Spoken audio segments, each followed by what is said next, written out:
ओम श्री बृहस्पति नमः। प्रिय श्रोताओं, आज गुरुवार के दिन सुनिए बृहस्पति देवता की संपूर्ण व्रत कथा तथा आरती।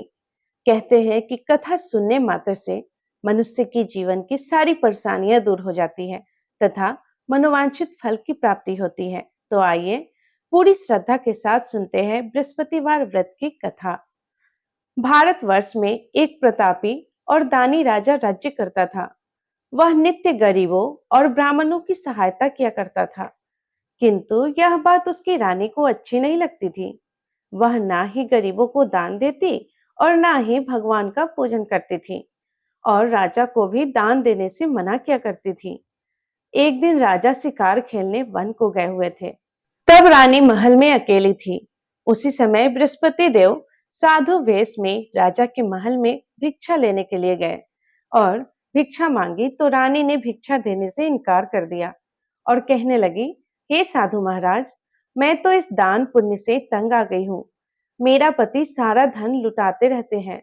मेरी इच्छा है कि हमारा सारा धन नष्ट हो जाए, फिर ना रहेगा बांस और ना बजेगी बांसुरी। साधु ने कहा, देवी, तुम तो बड़ी ही विचित्र हो। धन संतान तो सभी चाहते हैं, पुत्र और लक्ष्मी तो पापी के घर भी होनी चाहिए। यदि तुम्हारे पास अधिक धन है तो भूखों को भोजन दो, प्यासों के लिए प्याऊ बनवाओ, मुसाफिरों के लिए धर्मशालाएं खुलवाओ। जो निर्धन अपनी कुंवारी कन्याओं का विवाह नहीं कर सकते, उनका विवाह करा दो। ऐसे और कई काम हैं जिनके करने से तुम्हारा यश लोक और परलोक में फैलेगा। परंतु रानी पर उपदेश का कोई प्रभाव न पड़ा। वह बोली, महाराज, आप मुझे कुछ न समझाइए। मैं ऐसा धन नहीं चाहती जो जगह जगह बांटती फिरूं। तब साधु ने उत्तर दिया कि अगर तुम्हारी ऐसी ही इच्छा है तो तथास्तु। तुम ऐसा करना कि बृहस्पतिवार को घर लीपकर पीली मिट्टी से अपना सिर धोकर स्नान करना, भट्टी चढ़ाकर कपड़े धोना। ऐसा करने से आपका सारा धन नष्ट हो जाएगा। इतना कहकर वह साधु महाराज वहां से आलोक हो गए और साधु के कहे अनुसार बातों को पूरा करते हुए रानी को केवल 3 बृहस्पतिवार ही बीते थे कि उसकी समस्त धन संपत्ति नष्ट हो गई। अब भोजन के लिए राजा का परिवार तरसने लगा। तब एक दिन राजा रानी से बोला कि हे रानी, तुम यहीं रहो, मैं दूसरे देश को जाता हूँ, क्योंकि यहाँ पर तो सभी लोग मुझे जानते हैं, इसीलिए मैं कोई छोटा कार्य नहीं कर सकता। ऐसा कहकर राजा परदेश चला गया। वहां जंगल से लकड़ी काट कर लाता और शहर में बेचता था। इस तरह वह अपना जीवन व्यतीत करने लगा। इधर राजा के प्रदेश जाते ही रानी और दासी दुखी रहने लगी। एक बार जब रानी और दासी को 7 दिन तक बिना भोजन के रहना पड़ा, तब रानी ने अपनी दासी से कहा कि हे दासी, देख, पास के ही नगर में मेरी बड़ी बहन रहती है। वह बड़ी धनवान है। तू उसके पास जा और कुछ लेकर आ ताकि थोड़ी बहुत गुजर बसर हो सके। तब दासी रानी की बहन के पास गई। उस दिन गुरुवार था और रानी की बहन उस समय बृहस्पतिवार व्रत की कथा सुन रही थी। दासी ने रानी की बहन को अपनी रानी का संदेश दिया, लेकिन रानी की बहन ने उस समय कोई उत्तर नहीं दिया। जब दासी को रानी की बहन से कोई उत्तर ना मिला, तब वह बहुत दुखी हुई और उसे क्रोध भी आया। फिर दासी ने वापस आकर रानी को सारी बात बता दी। सुनकर रानी ने अपने भाग्य को कोसा। उधर रानी की बहन ने सोचा कि मेरी बहन की दासी आई थी, परंतु मैं उससे नहीं बोली, इससे वह बहुत दुखी हुई होगी। फिर कथा सुनकर और पूजन समाप्त करके वह अपनी बहन के घर आई और कहने लगी कि हे बहन, मैं बृहस्पतिवार का व्रत कर रही थी। तुम्हारी दासी मेरे घर आई थी, परंतु जब तक कथा होती है तब तक ना तो उठते हैं और ना ही बोलते हैं, इसलिए मैं नहीं बोली। कहो, दासी क्यों गई थी? रानी बोली, बहन, तुमसे क्या छुपाओ, हमारे घर में खाने तक को अनाज नहीं था। ऐसा कहते कहते रानी की आंखें भर आई। उसने दासी समेत पिछले 7 दिनों से भूखे रहने की बात अपनी बहन को विस्तार पूर्वक सुना दी। रानी की बहन बोली कि देखो बहन, भगवान बृहस्पति सबकी मनोकामनाओं को पूर्ण करते हैं। देखो, शायद तुम्हारे घर में अनाज रखा हो। पहले तो रानी को विश्वास नहीं हुआ, पर बहन के आग्रह करने पर उसने अपनी दासी को अंदर भेजा और उसे सचमुच अनाज से भरा एक घड़ा मिल गया। यह देखकर दासी को बड़ी हैरानी हुई। दासी रानी से कहने लगी कि हे रानी, जब हमको भोजन नहीं मिलता है तो हम व्रत ही तो करते हैं, इसीलिए क्यों ना इनसे व्रत और कथा की विधि पूछ ली जाए ताकि हम भी व्रत कर सके।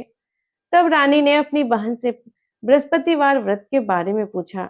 उसकी बहन ने बताया कि बृहस्पतिवार व्रत में चने की दाल और मुनक्का से श्री विष्णु भगवान का केले के जड़ में पूजन करे तथा दीपक जलाए, व्रत कथा सुने और पीला भोजन ही ले।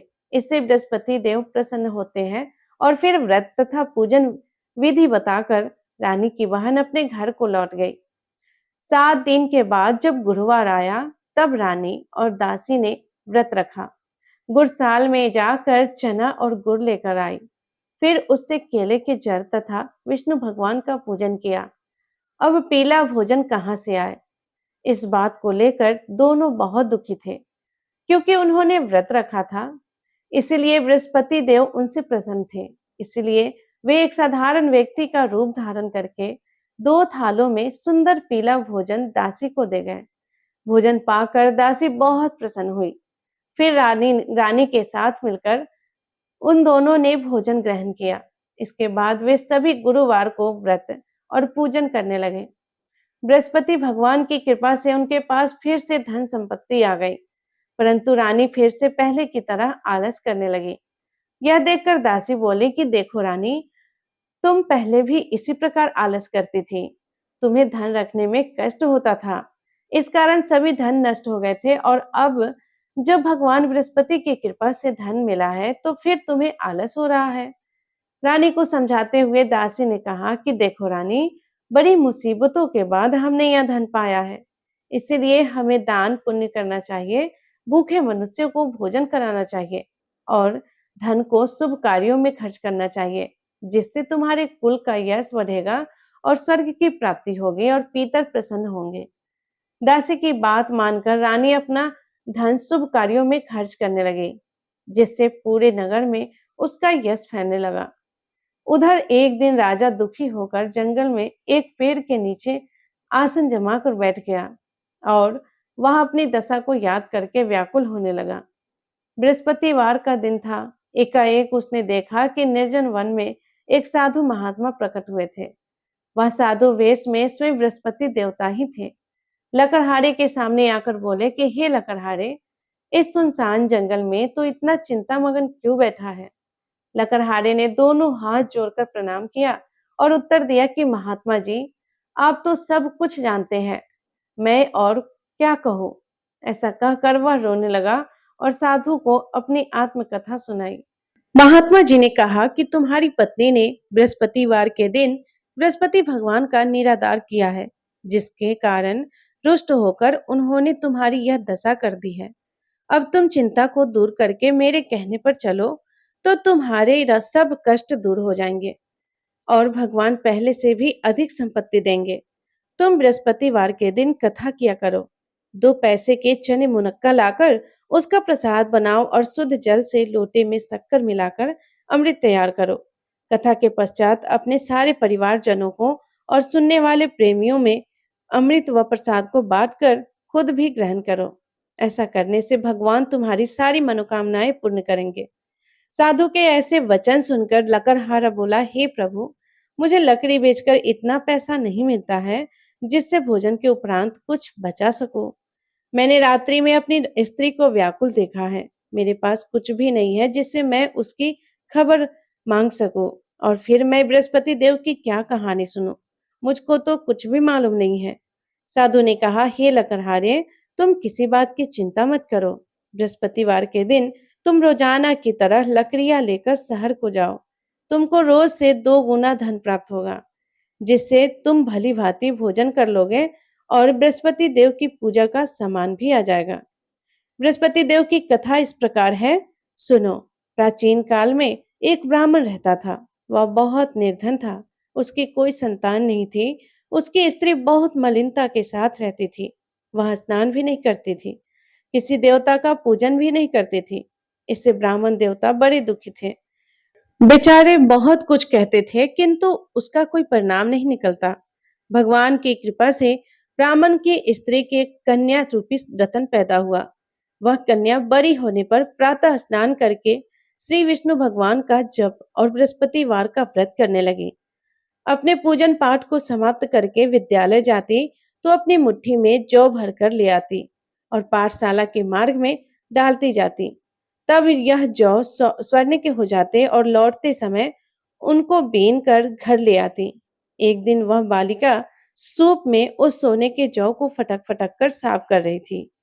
तब उसके पिता ने देख लिया और कहा, हे बेटी, सोने के जौ के लिए सोने का सूप भी होना चाहिए। दूसरे दिन बृहस्पतिवार था।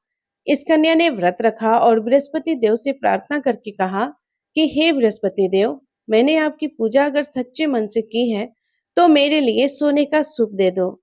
बृहस्पति देव ने उनकी प्रार्थना स्वीकार कर ली। फिर रोजाना की तरह वह कन्या जौ फैलाती हुई जाने लगी। तब लौटकर जा रही थी तो बृहस्पति देव की कृपा से उसे सोने का सूप मिला। उसे वह घर ले आई और उसमें जौ साफ करने लगी, परंतु उसकी माँ का वही ढंग रहा। एक दिन की बात है, वह कन्या सोने के सूप में जौ साफ कर रही थी। उस समय उस शहर का राजपुत्र वहां से होकर निकला। इस कन्या के रूप और कार्य को देखकर मोहित हो गया और अपने घर आकर भोजन और जल त्याग कर उदास होकर लेट गया।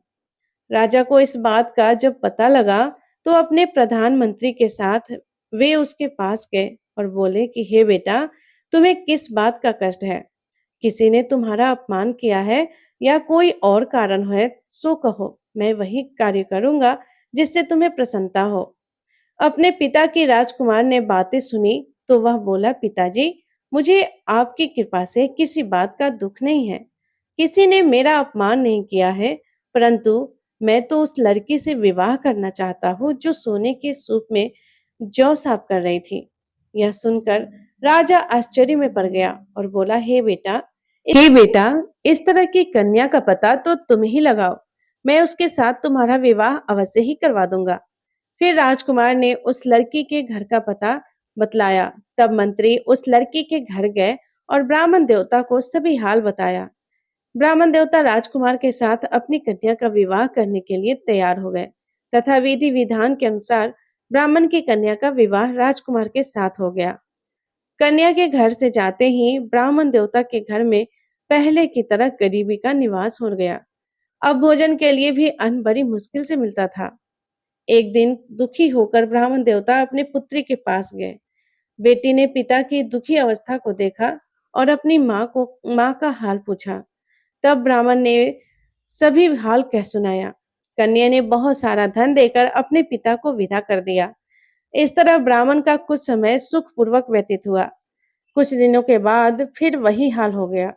ब्राह्मण फिर से अपनी कन्या के यहाँ गया और सारा हाल कहा तो लड़की बोली कि हे पिताजी, आप माता जी को यहीं लिया लाइए। मैं उन्हें विधि विधि बता दूंगी जिससे उनकी सारी गरीबी दूर हो जाएगी।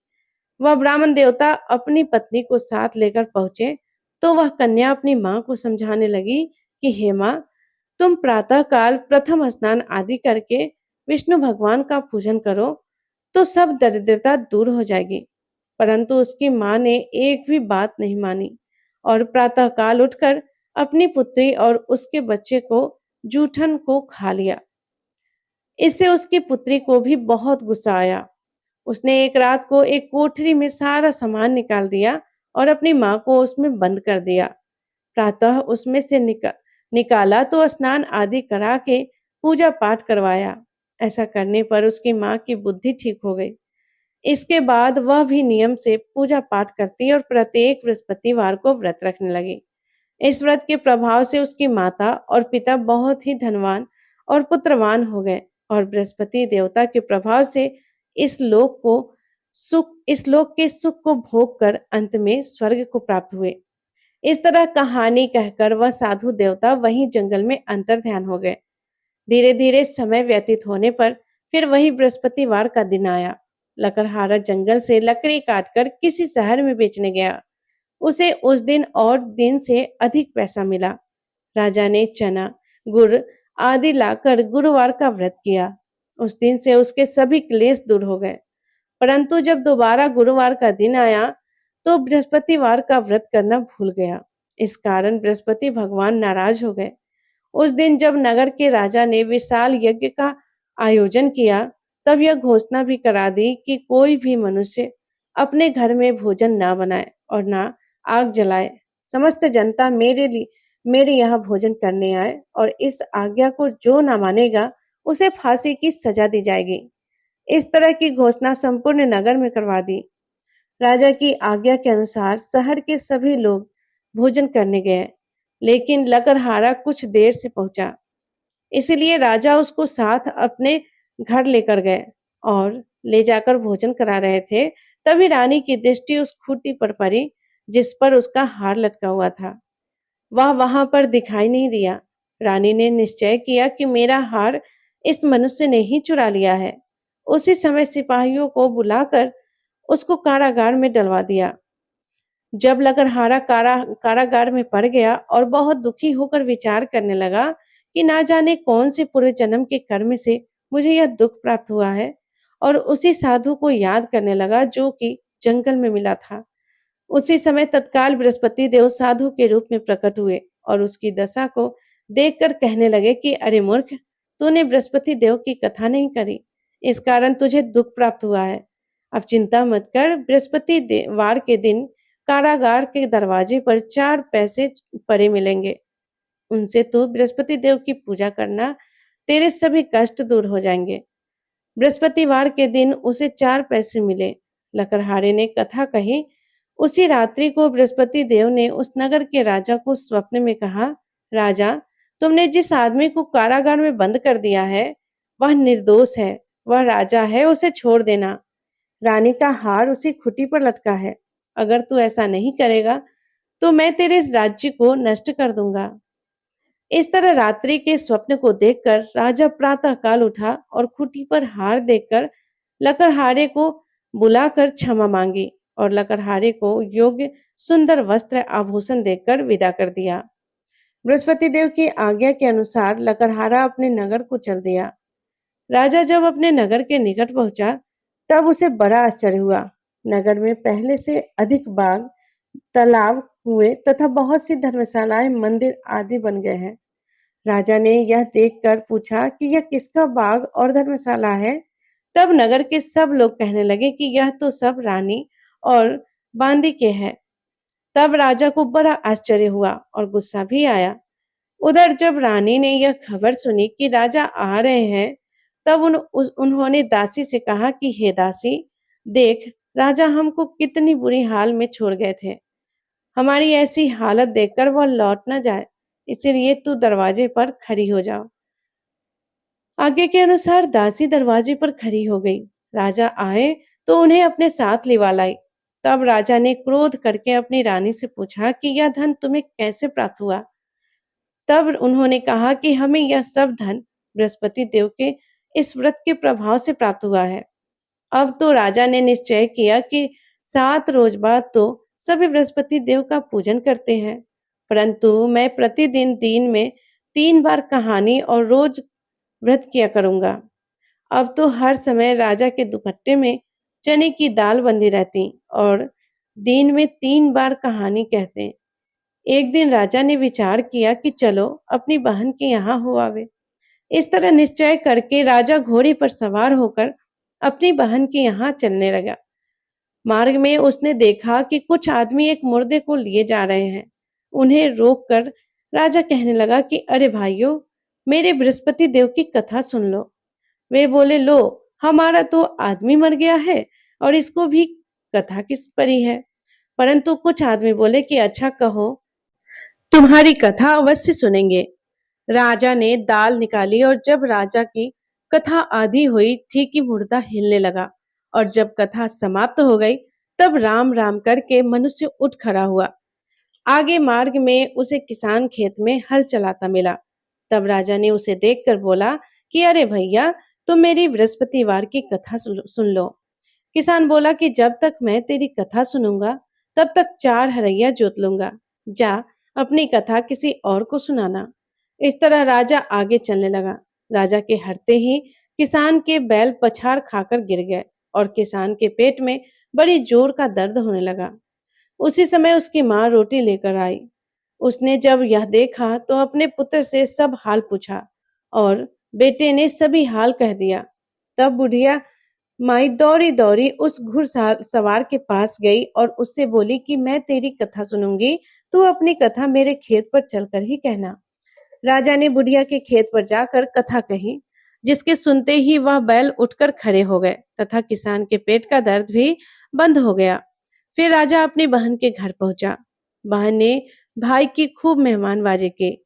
दूसरे दिन प्रातः काल राजा उठा तो देखने लगा कि सब लोग भोजन कर रहे हैं। राजा ने अपनी बहन से कहा कि बहन, ऐसा कोई मनुष्य है यहाँ जिसने भोजन ना किया हो? मेरे बृहस्पति देव की कथा सुन ले। बहन बोली कि हे भैया, यह देश ऐसा ही है।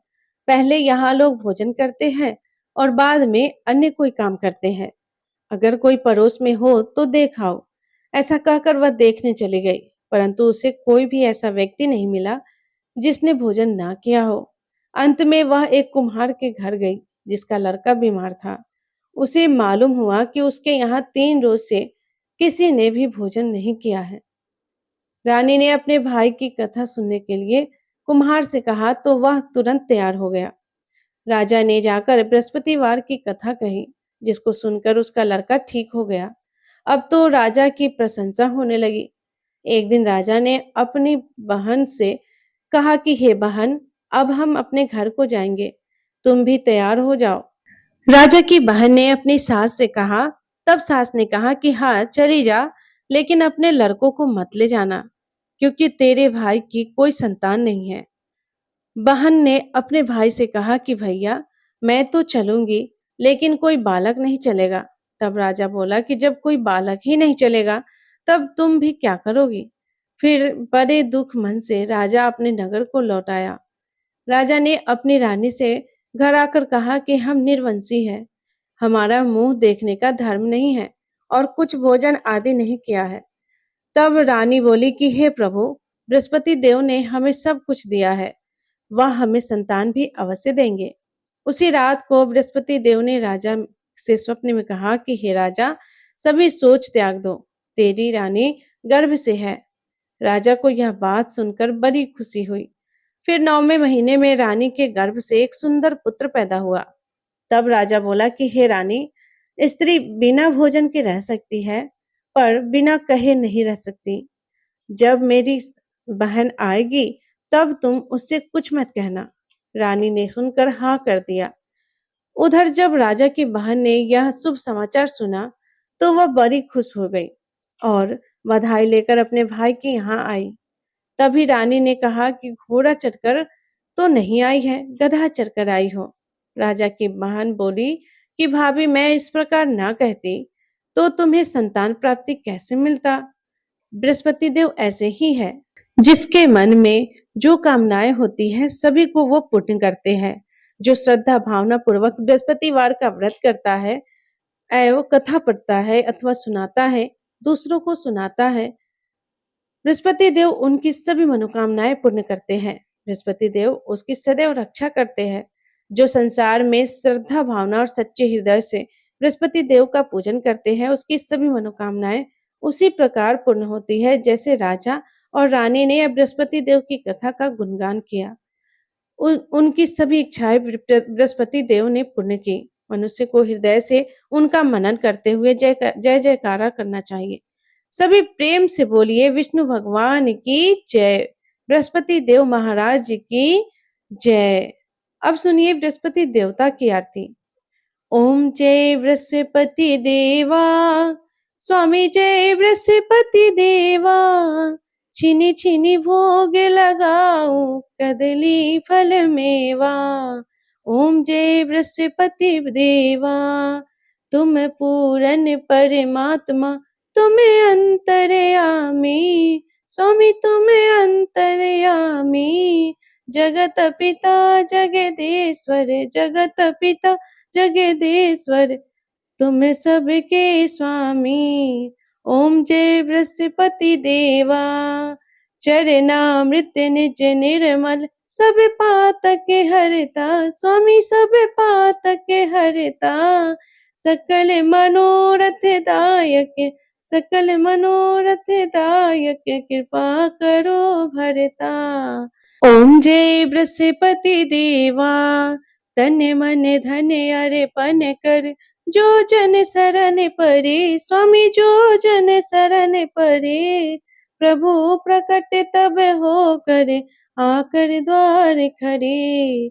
ओम जय बृहस्पति देवा, दीन दयाल दयानिधि, भक्त हितकारी, स्वामी भक्त हितकारी, पाप दोष सब हरता, पाप दोष सब हरता, भव बंधन हारी।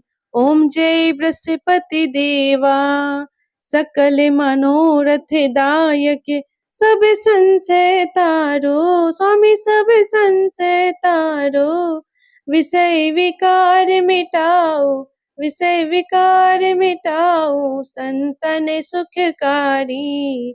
ओम जय बृहस्पति देवा, जो कोई आरती तेरी प्रेम सहित गावे, स्वामी प्रेम सहित गावे, ज्येष्ठानंद बंद सो निश्चय फल पावे।